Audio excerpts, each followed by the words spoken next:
तो budget 2024 full government form होने के बाद पहला बजट ये पास हुआ है। याद होगा कि पूरी स्टॉक मार्केट में बहुत ज्यादा खुशियां मनी थी जब ये फाइनल हो गया था कि एनडीए की ही गवर्नमेंट फॉर्म होने वाली है। जब ये पहले बात हो रही थी कि 340 सीटें आएंगी तब बहुत ज्यादा खुशी स्टॉक मार्केट में आई थी। अब वो खुशी क्यों आई थी? क्योंकि ऐसा लग रहा था कि बहुत ज्यादा पॉजिटिविटी स्टॉक मार्केट के लिए आएगी। लेकिन ये जो 2024 में बजट अनाउंस हुआ है इसमें टैक्सेस की बाहर आ गई है। टैक्स बहुत अलग अलग जितने भी एसेट क्लासेस थे उनमें टैक्सेशन को बढ़ा दिया गया है। और इसके साथ साथ कुछ जो इन्वेस्टमेंट के जो डिसीजंस हुए हैं उस पर भी हम इसमें बात करेंगे। लेकिन जो मेजर हाईलाइट अगर मिडिल क्लास की हम बात करते हैं, जो टैक्सेस को बढ़ाया गया है ढूंढ ढूंढ के एसेट क्लासेस को, उसमें टैक्सेस को इनडायरेक्टली बहुत ज्यादा इंक्रीज कर दिया गया है।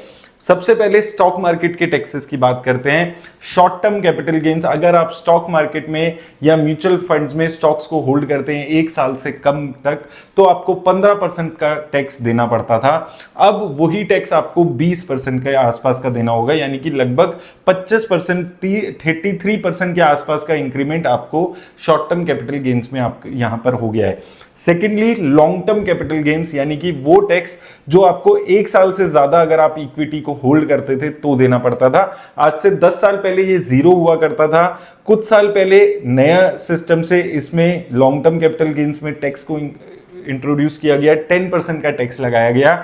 आज उस टैक्स में फर्दर 25% का इजाफा करके 12.5% के आसपास का ये टैक्स अब हो गया है और यहां पर भी टैक्स इंक्रीज आपको कर दिया है।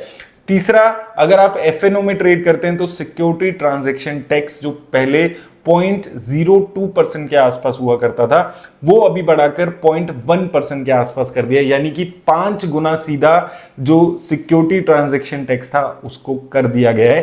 तो डायरेक्टली इनडायरेक्टली स्टॉक मार्केट में जितने भी लोग इन्वेस्ट कर रहे हैं, चाहे आप स्टॉक मार्केट में डिलीवरी बेस्ड बाइंग कर रहे थे या फिर आप एफएनओ में ट्रेड कर रहे थे, आपके लिए ये बजट बहुत ज्यादा पॉजिटिविटी नहीं लेकर आया है। आपको अब स्टॉक मार्केट में पैसा लगाना महंगा पड़ने वाला है, स्टॉक मार्केट से पैसा निकालना महंगा पड़ने वाला है। ये 2-3 डिसीजंस यहां पर रहे हैं। अब काफी सारे लोगों का सवाल आता है कि अब इसका मतलब क्या है। देखिए, इसका साफ एक ही मतलब है जो मैंने आपको 2-3 दिन पहले भी बोला था, 1 साल पहले भी बोला था। इवेंचुअली हमारा जो देश है वो आगे जितने भी स्टॉक मार्केट इन्वेस्टिंग है वो 30% की तरफ बढ़ रहा है। धीरे धीरे इवेंचुअली यही होने वाला है। Long term capital gains, short term capital gains पे 30% तक आप टैक्स देखेंगे आने वाले 8-10 सालों में।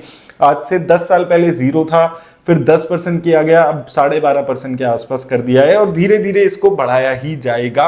उसका रीजन है कि पहले हमारे देश में इन्वेस्टमेंट नहीं हो रही थी, रिटेल की पार्टिसिपेशन नहीं थी। अब रिटेल की पार्टिसिपेशन आ गई है। जैसे ही गवर्नमेंट को दिखाई कि अरे जो मिडिल क्लास है वो तो यहां से पैसा कमा सकता है, चलो टैक्स ले लिया जाए, तो यहां से टैक्स अभी खींचा जाएगा, 30% तक कर दिया जाएगा। और धीरे धीरे जो स्टॉक मार्केट है इवेंचुअली इंडिया में 10-15 साल 20 साल बाद वो बहुत ज्यादा अट्रैक्टिव नहीं रह जाएगी। उसका रीजन होगा कि 30% हमें टैक्स देना पड़ रहा होगा। ये ऐसे फुटप्रिंट्स यहां पर आते हुए नजर आ रहे हैं, क्योंकि ये जो टैक्स बढ़ाया गया है इसके पीछे कोई भी लॉजिक नहीं दिया गया है, सिर्फ टैक्स बढ़ाया गया है। इसके अलावा स्टॉक मार्केट में बात करते हैं, क्या बहुत ज्यादा गिरावट आएगी?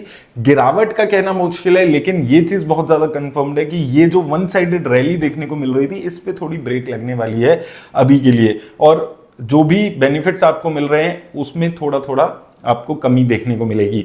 इसके बाद दूसरे एसेट क्लासेस में भी टैक्सेस बढ़ाए गए हैं। अगर आप रियल एस्टेट में इन्वेस्ट करते थे, अभी तक आपको इंडेक्सेशन का बेनिफिट मिलता था। इंडेक्सेशन क्या होता है? इंडेक्सेशन का मतलब होता था कि अगर आप मान लीजिए आपने 10 साल पहले किसी घर को खरीदा है 1 लाख रुपए में, आज आप 10 साल बाद उस घर को 2 लाख रुपए में बेचते हैं, तो 1 लाख रुपए पे आपको सीधा टैक्स नहीं देना होगा। 2 लाख माइनस 1 लाख, 1 लाख का प्रॉफिट आपका नहीं माना जाता था। ये माना जाता था कि 1 लाख रुपए जो आपने 10 साल पहले खरीदा था उसकी इन्फ्लेशन के साथ वैल्यू बढ़ गई होगी, यानी कि ये जो आपकी परचेज प्राइस थी 1 लाख रुपए की, आज 1.5-2 लाख रुपए के आसपास हो गई होगी।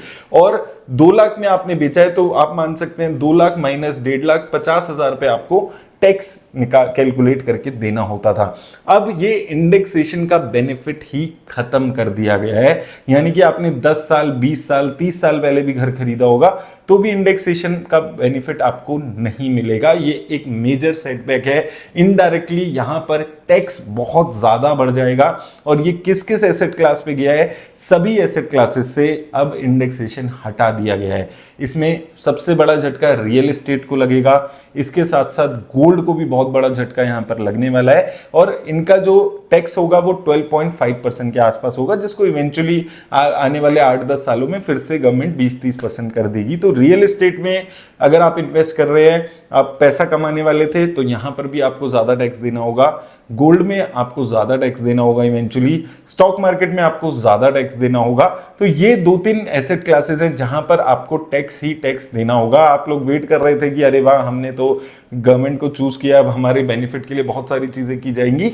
ऐसा कुछ नहीं होने वाला था। मैंने पहले भी आपको बोला था, जितने भी इलेक्शंस होते हैं कभी भी मिडिल क्लास से कोई वोट कोई नहीं मांगता है। उनको पता है मिडिल क्लास टैक्स पे करेगा और उससे हम अपने वोट बैंक को खुश करेंगे, और वही इस बजट में भी देखने को मिला है।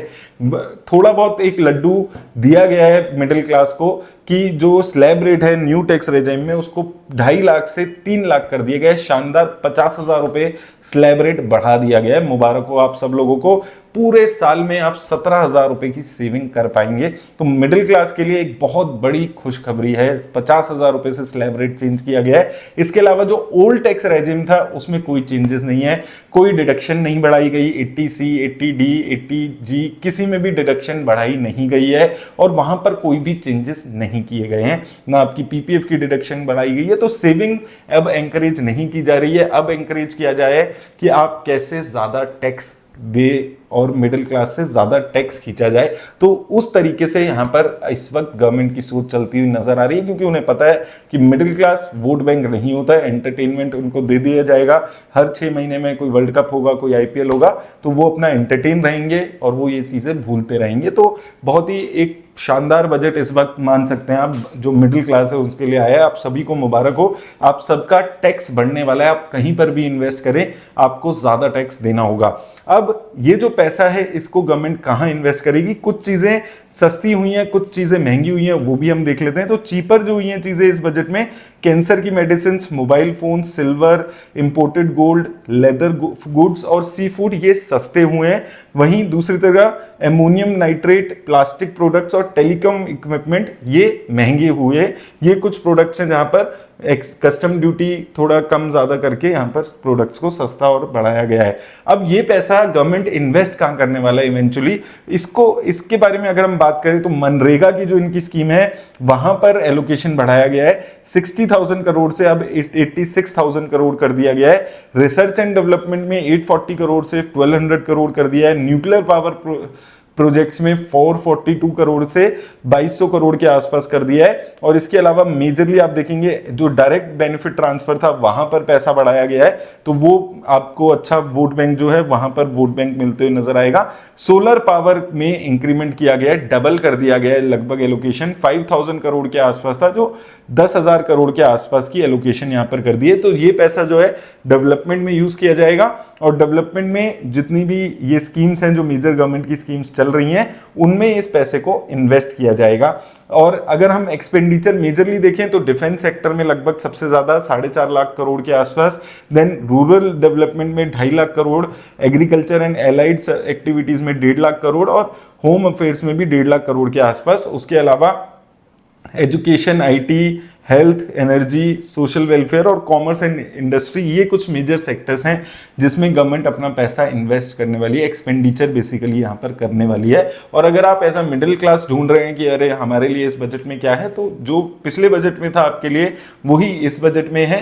कुछ भी यानी कि नहीं है इस बजट में मिडिल क्लास के लिए। अगर हम बात करते हैं वही चीज यहाँ पर देखने को मिली। आप न्यूज चैनल खोलेंगे तो बहुत तारीफें शायद हो रही होंगी कि अरे वाह क्या बजट आया है, इससे बढ़िया बजट तो आज तक हमने देखा नहीं था। लेकिन अगेन इससे ज्यादा टैक्स बढ़ाने वाला बजट भी नहीं था, जिसमें हर एसेट क्लास पे चुन चुनकर टैक्स लगाए गए हैं, टैक्स बढ़ाए गए हैं, और काफी ये मिडिल क्लास को जो भी इनकम के सोर्सेज थे उनको टारगेट करके ये चीज की जा रही है।